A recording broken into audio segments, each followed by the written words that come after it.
What's going on, Fix Fam? Today, alright, I'm joking. Today, what we're doing is, something a little different.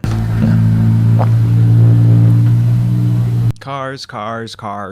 Everybody's got to drive a fucking car these days. Today, what we're going to be doing is, making a tape loop. Because it's just something I don't see a lot of people really like kind of show how to do, especially not kind of in the like beat making world. And it's something I use a lot, and you know, lucky for me, one of my tape loops broke, so I got to make a new one anyways. And then I'm going to show you kind of how I incorporate it into my music. So I got my little workstation area here, and I'll show you just kind of, I'm not going to take it open because this is kind of a pain in the ass, and we might not even be able to do it correctly, who fucking knows. But I'll probably put out the video anyways because the technique will be the same even if you fuck it up, or even if I fuck it up. This is kind of what it'll look like at the end. You see how it's just got the one strip of tape in there, and it's kind of going across right there.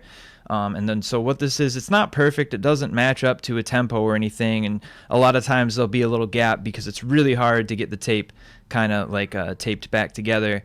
But it makes some nice texture, especially if you're going to run it through some delay or something, to kind of, you know, just take out some of the weird, you know, it cycles through at a weird tempo or whatever. Or just, you know, a lot of noise musicians use stuff like that, techniques like that in the background. And I like to have a little element of that, a little bit of that, a little tiny taste of that in my own music. So what you're going to need is obviously a cassette. This one broke actually. Anyways, the tape ripped out. So I might as well use it because it looks cool as fuck.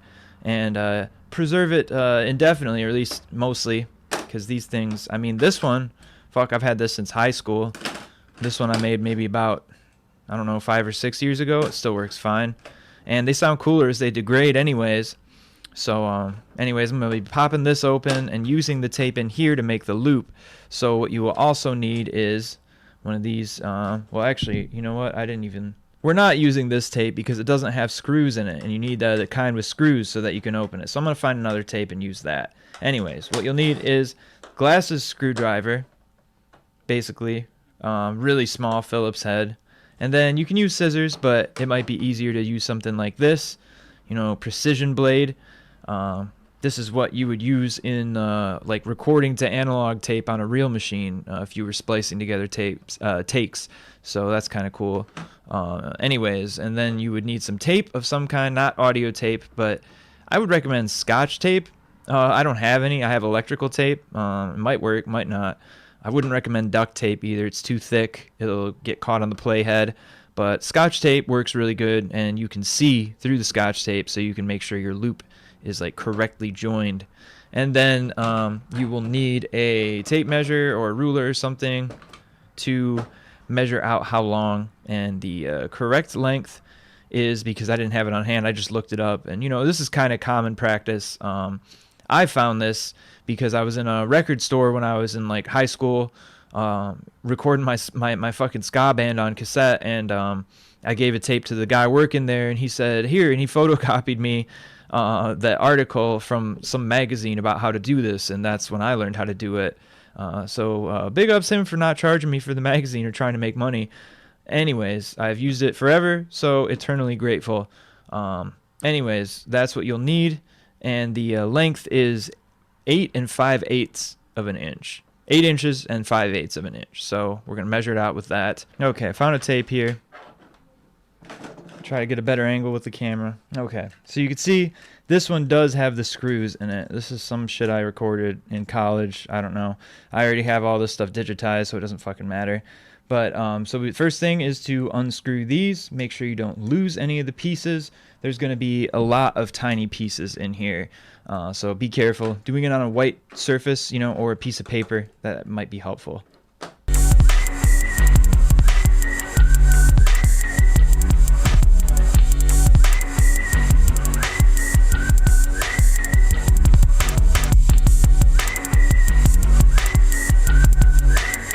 Okay, so now that we're inside the tape, you want to take the cover off, but don't let it fall, because you got a lot of shit inside of here. So this stuff is all gonna have to go back together if it comes out, and you can, you know, if you're careful, you can probably keep everything but the gears in there, because we're going to have to take those out. Good thing about cassette tape is you can record on both sides, so it doesn't really matter which way you have it. But yeah, it does matter the size, because it'll get stuck or it won't be big enough to tape around.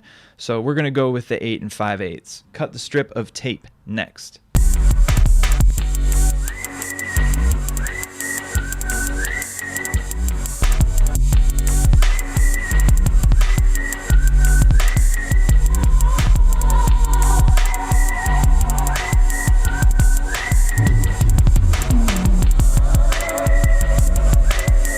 Okay, so we got the tape cut. Now it's time for the really fun part, which is spooling it back in there and taping it together.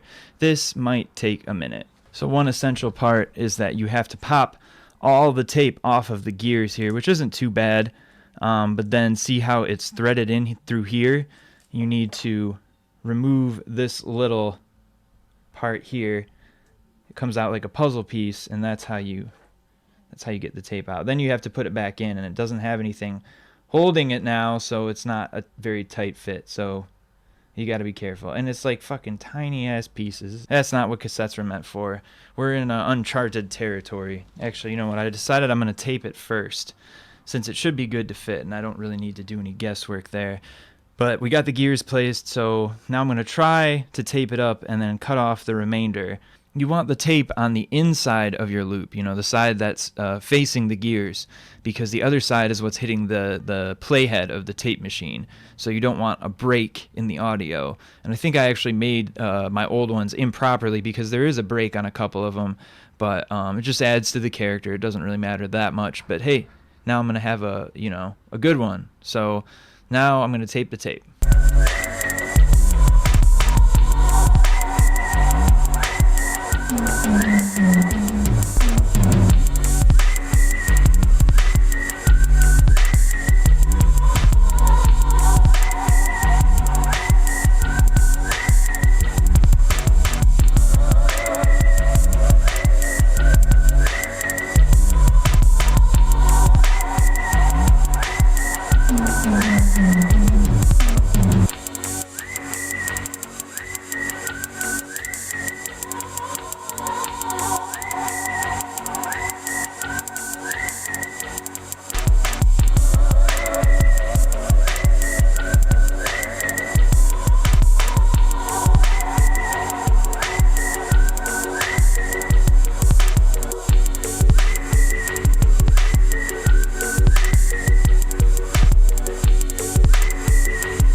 Okay, so like a whole fucking hour later, here you see the tape, and we pop the face back on it, being careful not to pinch the tape right here. It might take a few tries. In fact, what you see here, is a pretty good looking tape loop, but I had to redo this like 4 times off camera because I kept fucking it up. The loops weren't big enough, then they were too small, or well, rather the other, whatever. So if you're getting frustrated, just take a minute, smoke a bowl, come back to it later. The first time I did this, it took like a full day before I even understood what to do. And then another probably day, when I was in high school, I had all the fucking time to do that shit. Another full day to make the loop itself once I knew kind of what I was doing, and I broke like 20 tapes or some shit. But anyways, you see all of the refuse everywhere, all of the extra tape. You're gonna have that. I don't know. Just make a bunch of them. Like I said, I've got 2 already. So I had 3 and 1 broke. So now I got 3 again, which is the number of small tape decks I have to work with. But anyways, once you get the face pop back on, putting the screws in will seem a lot easier compared to all the other bullshit we had to do.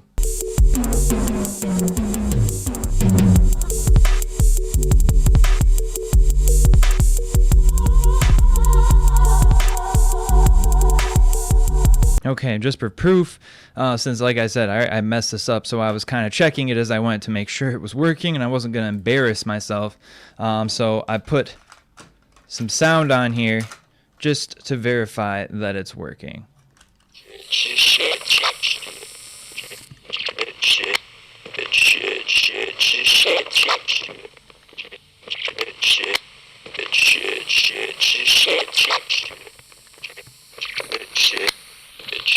Alright, so now that I have the tape loop made, what I did was I went and I just played one note on a synth, and I recorded it with this tape deck on every single loop tape I have, so it's 3. And so I'm going to get 2 tape machines going, these 2 little guys right here, and I've also got that thing, which is just a like a rack mount tape unit, just a pretty decent consumer grade stereo deck made by Kenwood. So yeah, I'm using that too. I've got them all run over here to the mixing board, and I'm just going to kind of get them playing, put some reverb, well not reverb, rather delay on them, so that they kind of bounce around in time to the music and not so much with the loops themselves. And if you're wondering why the tape decks are open like this, it's because these ones tend to play the loop tapes better like this. I'm not sure, you might have to mess around. It helps to have a couple of these, you know, these were like maybe a couple bucks from like a Goodwill or something, because this one will only play this green loop tape. I don't know what the fuck I did differently. The other ones, it just, it won't even play them. This one will play pretty much any, and then that tape deck will, as long as it's made well, it'll play any of them. There was one that I didn't cut the scotch tape off properly. But anyways, so I got these sounds here, and I'm going to try to line them up with the beat that I've already got a beat kind of started here. So I'll cut to FL and show you what that's sounding like. Okay, so a couple of things happen. Number one, I had to go back and make the tape loop like fucking 6 more times because it kept breaking. And I found out a couple of things along the way. The easiest way to get the tape loop placed is to place it around the little pegs, you know, down by where it goes through, you know, and you can see the tape. Put it over those first and have the gear that it needs to go back on, like, slid down by those. And you get it all around that, and then you slide the gear back up until it's on the little ridge that kind of holds it in place there. So I figured that out, and you know, after 5 times of doing it, and finally got one that was working. And then I got these machines going here. I got a few little tape decks with every tape loop that I have. I recorded a synth note on it, and then I just kind of got a drone going, and I recorded it a couple times into FL so that it's even more kind of just, you know, everything's happening, it's just creating texture there. And the problem with that is I recorded all this, but then OBS crashed, so I fucking lost that video and the audio. So if I can recover it, I'm going to put some of it in there, but otherwise, that's what I did. I can kind of show you because I still got some of them active.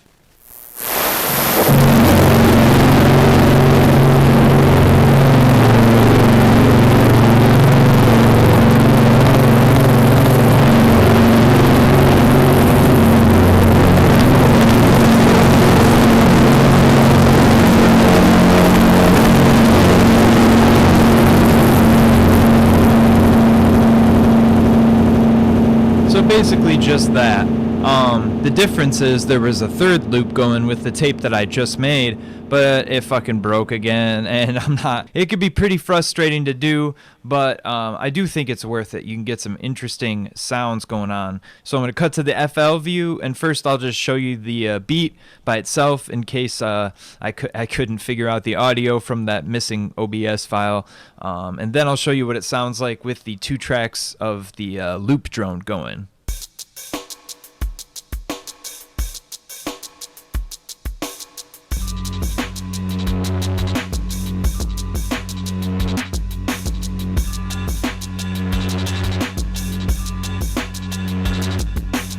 Okay, now I'm gonna bring in the loop.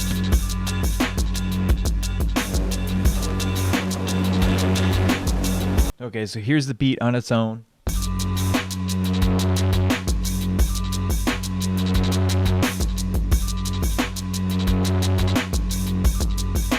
I'm going to bring the loops in.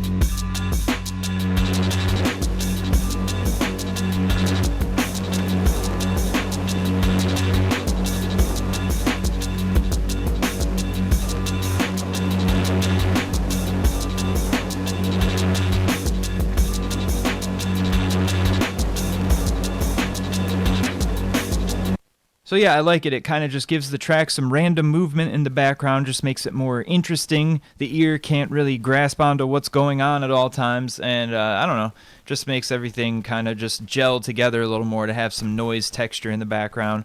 And probably what I'll do in the case of this track is I'll sidechain both of those to the kick track so that it's not, so that, you know, even if it sounds like it's slightly out of rhythm with everything going on, it'll still have that hit from the kick, and you know, you won't even notice it. You'll just hear it as texture at that point, which is what I'm going for. But yeah, you know, get a couple shitty tapes that you're not using, crack them open, make some loops, you know, make an afternoon of it, because you probably will end up spending a couple hours doing it. But it's, you know, it's kind of rewarding. It's got uses. I like to use it. It just anything to make my sound more unique. Alright, so this is what I was trying to show before. I went ahead and made another one because I don't like to fuck stuff up and not be able to figure it out. So see how I've got the wheel kind of off that little ridge there? That's the easiest way to kind of place the tape around these pegs here. And on this side, my loop was actually just barely too small. So I just I skipped this peg, and you know, it'll still work. That's a way to kind of, you know, make minute adjustments. You can skip one or both of the pegs and it shouldn't mess it up too much. You can also make longer loops. If you want to get crazy with it, you can put like other pegs inside of here if you're, you know, really handy, or run it around the other loop and just make longer ones. But this is the traditional way. So with any luck then, I should be able to just move this up and have it sit right there on the wheel, and then I'm good to put the cover on it. So I just wanted to show that process up close. This is what it should look like when it's all finished. It should be running down through here. Make sure that both of these things stay in place, and then it should come right across there like that. And when we put the cover on, it should not hit that tape. So make sure you can press it in kind of while you're pushing down on the cover to get that. And then just put the screws back in, and you are good. Alright, so I decided to show a little bit of this editing here, because why not? And maybe it'll kind of help the loops make sense and why I kind of do this technique anyways. So here's kind of what I got so far. I'm just going through and doing the mix on FL like usual. And what I've got so far is I did about 3 tracks of drums, and then I split them up a whole bunch. So the kick is by itself here on this one track, and so I've sidechained all of the tape loops that just kind of continue just in a cycle. I've sidechained those all to this kick to kind of make the rhythm stand out, because the tape loops kind of go with their own rhythm. And then these ones, I'll get to those in a minute, but this one's sidechained. But then these two right here are different. I've actually cut sections of them and repeated it and kind of just cut and paste so that it is on rhythm. I just grabbed a couple of things I like. That's something I'll do a lot. You know, I'll have tape loops going, and then on top of them I'll have other tape loops that come in kind of as stabs. And then everything else I haven't really got to yet, but I'll just kind of play this.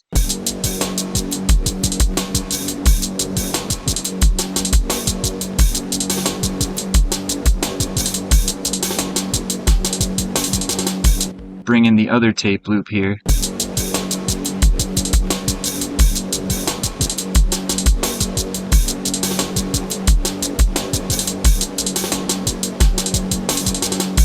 So yeah, I'm just going to finish up the mixing, and then we'll take a listen to it afterwards and see, you know, kind of how those tape loops are placed. So let's get to that.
So that's pretty much the mix. I'm gonna obviously go back and faders to take stuff in and out. I don't want to do it just by chopping up the wave files because I think it'll just sound too mechanical. This is definitely one where I want some movement with the mix. Kind of like the production on a lot of the Doom Shop stuff where it's just all these noises going on and they're just, the only thing cutting through is that kick pushing them out of the way. And this is just kind of my take on that. So first we've got this was a bass and drums that I sequenced on the SQ1 Ensoniq keyboard with the sequencer on there. And it's just got some really heavy compression, distortion. It's internal effects. I use that a lot because I like the sound of it. It's really strange.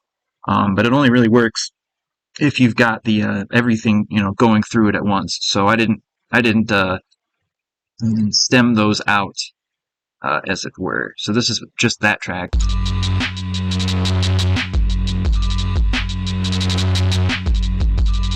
Just a little Maximus to kind of level it out, and a little EQ because that's got a lot of internal processing on it. Alright, so then we got all of the drums, kick, the snare, and the hi-hats and shaker are on one. So those.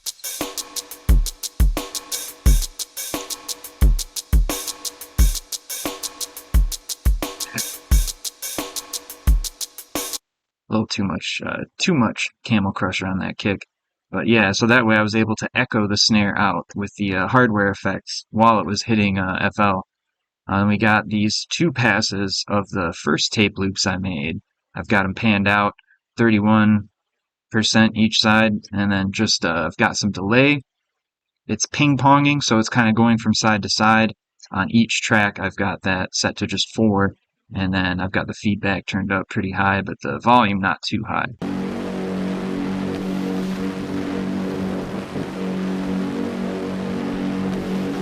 And it just kind of creates this drone that's going on the whole time in the background. Then we got the second round of tape loops. Same tapes, I just put different sounds on them.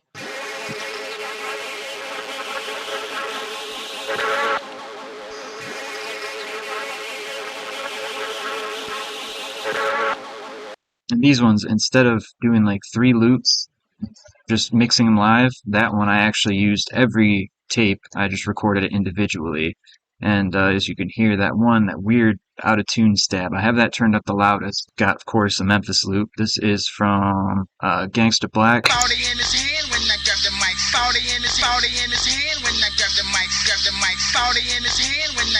And, bring that in here and there. It's not going to be going through the whole mix, maybe just once. I've got a little synth from the Oddity.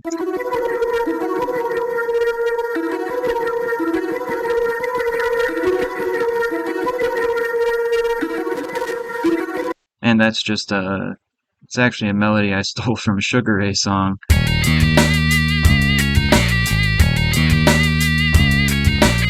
Because why not? And then an 808 that is coming off the 770.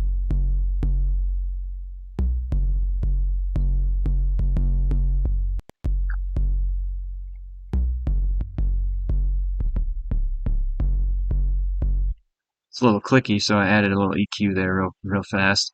We got a 770 kick and snare as well, so this is up to 3 individual tracks of drums.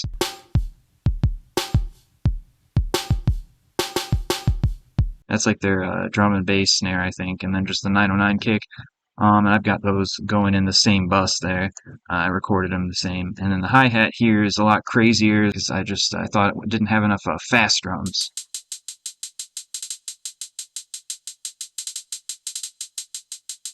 But here's what everything sounds like in all of its chaos all at once.